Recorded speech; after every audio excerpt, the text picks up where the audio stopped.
As you can imagine, we're pretty proud of this kiddo. He's been through a lot, but he continues to inspire us day in and day out.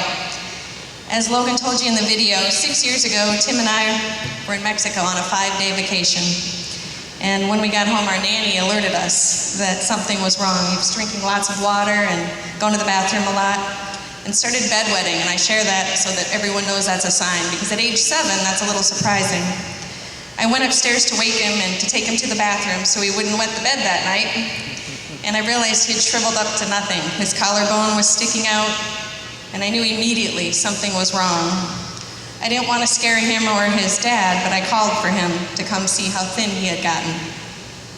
We put Logan back to bed, got on the internet, and all of the symptoms said juvenile diabetes. But that just couldn't be. We didn't have any in our family. There was no family history, and I didn't even know anyone that had it. The next morning, I got him into the pediatrician, and the blood sugar meter started flashing at the clinic because it couldn't go that high. The nurse said, "The meters only go to 300. The pediatrician then said, "Go straight to Children's Hospital. There is a team waiting for you there. Don't stop at home. Don't stop for gas. Drive straight to the emergency room." And I said, "Well, what do I say?"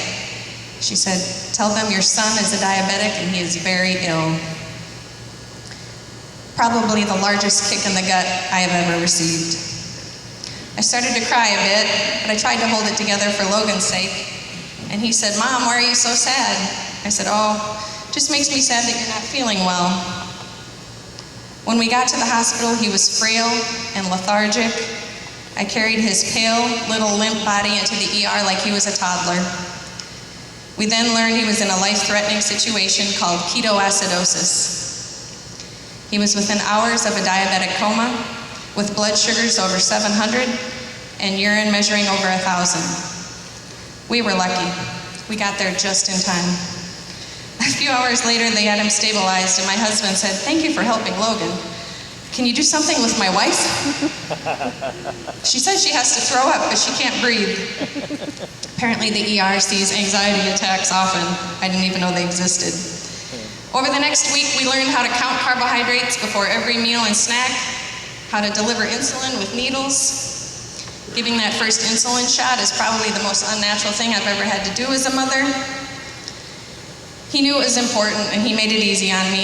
He knew I wasn't trying to hurt him. But it wasn't the insulin shots that he minded, it was the big blood draws every morning with the IV. He hated those big needles, like every kid would. On the second night in the hospital, it was about midnight, and I had to give him a shot.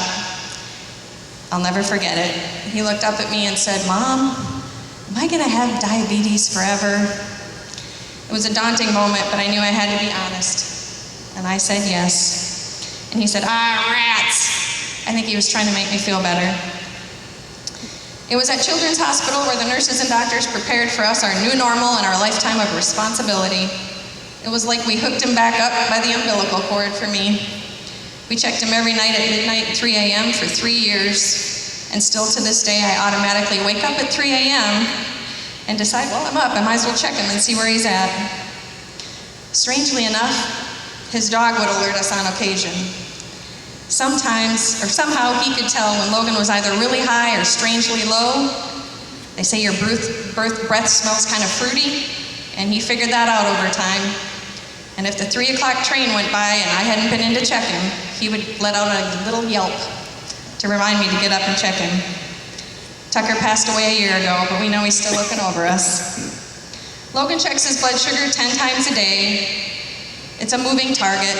It's not uncommon for him to pull 3 and 400s. One time he was swimming and he was under 20 and the meter was flashing. That was probably the scariest day for all of us. Fortunately, we're lucky he can tell when he goes low.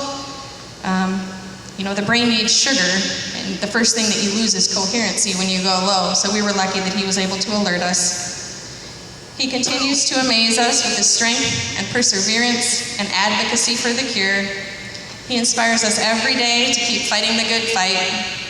With Logan's help, we have raised nearly $60,000 since diagnosis in 2008, and his team, Hogan's Heroes, has placed in the top 10 family teams here in Omaha many times, raising money for the cure. We thank you tonight for your support and your consideration. Until something like this happens to you, you don't really realize how wonderful your family and friends and supporters are. But the support we've received has been absolutely amazing, and we're grateful. Thank you for listening to our story. Do you have something you want to say? Thank you for your support to JDRF. The money is going to a good use. Hope to see a cure within 5 to 10 years. If you like to golf, please come to the 6th annual Logie Bogie golf tournament. May 31st, 1 p.m. It's a Texas scramble, and it's lots of fun. If you're interested, call my mom. Thank you so much. We appreciate all you're doing. We really do.